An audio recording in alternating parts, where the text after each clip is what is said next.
नफरतीती दीन मिस्री तारीख की सबसे मशहूर और पुरस्कार शख्सियत में से एक हैं। वो अपनी शानदार खूबसूरती, ताकतवर असर-ओ-रसूख और तारीखी रिकॉर्ड से पुरस्कार गायब होने की वजह से जानी जाती हैं। उनकी जिंदगी हकीकत, क्यास आराइयों और ताज्जुब का एक हसीन इम्तिजाज है। नफरतीती की असल के बारे में मोर्रखीन में इख्तिलाफ पाया जाता है। कुछ नजरियों के मुताबिक वो मिस्र में पैदा हुई। मुमकिन है कि वो आयत नामी एक आला ओहदेदार की बेटी हो, जो बाद में फिरौन भी बना। कुछ मुहक्किकीन का ख्याल है कि वो किसी करीबी मुल्क मसलन मितानी की शहजादी थी। उनका नाम खूबसूरत आ गई है इस इम्कान की तरफ इशारा करता है कि उनकी जड़ें गैर मुल्की हो सकती हैं, लेकिन कोई हतमी सबूत उनकी जगह पैदाइश की तस्दीक नहीं करता। उन्होंने 18वीं खानदान के फिरौन अखनातून, जिसे पहले अमन होतेब चहारुम कहा जाता था, से शादी की और उनके कम अज कम 6 बेटियां थीं। उनकी ये शादी मिस्री तारीख का रुख बदलने वाली साबित हुई। नफरतीती की हुकूमत उनके शौहर अखनातून के साथ शुरू हुई, जिन्होंने तख्त पर बैठते ही मिस्र में एक नया और मुतनाज़ा मजहबी इनकिलाब शुरू किया। उन्होंने रिवायती देवताओं की पूजा की बजाय सिर्फ एक खुदा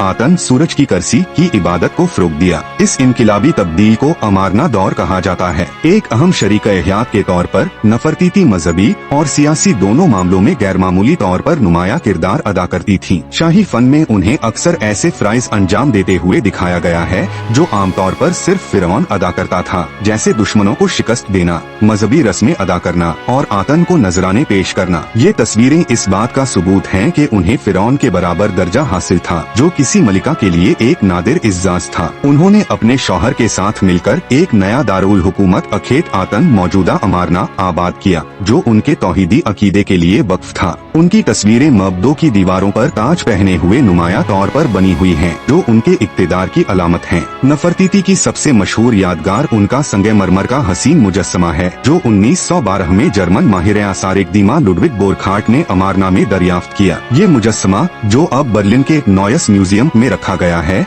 उनकी पतली गर्दन, ऊंचे गाल और शाही ताज के साथ खूबसूरती की बेहतरीन अलामत बन चुका है। इस मुजस्समे की नफासत और हुस्न ने उन्हें हमेशा के लिए ताकत और खूबसूरती की अलामत बना दिया है। अखनातून की हुकूमत के 12वें साल के करीब नफरतीती तारीखी रिकॉर्ड से गायब हो जाती हैं। उनकी पुरस्कार गैबत ने मुहक्किकीन को कई दशकों से उलझाया हुआ है। कुछ का ख्याल है कि वो उस वक्त मिस्र में फैलने वाली ताउन का शिकार हो गयीं। दूसरों का कहना है कि शायद वो दरबार में अपना असर और सुख खो बैठीं या सियासी साजिशों के बाइस जलावतन कर दी गयीं। एक मशहूर नजरिया ये है कि उन्होंने नेफरनेफ्रुवातन का लकब इख्तियार किया और एक खातून फिरौन या शरीक हाकिम के तौर पर कुछ मुद्दत के लिए हुकूमत की। कुछ तहरीरें जिनमें नेफरनेफ्रुवातन का जिक्र है, इस नजरिए को मजीद ताकत देती हैं कि नफरतीती ने अखनातून की वफात के बाद बतौर हाकिम हुकूमत की। नफरतीती की बेटी अनखेसिन आमुन मशहूर फिरौन तुतनखामुन की बीवी बनी। हालांकि नफरतीती और तुतनखामुन के रिश्ते के बारे में मुकम्मल यकीन नहीं है, मगर कुछ मुहक्किकीन के मुताबिक वो या तो उनकी सौतेली माँ थीं या मुमकिन है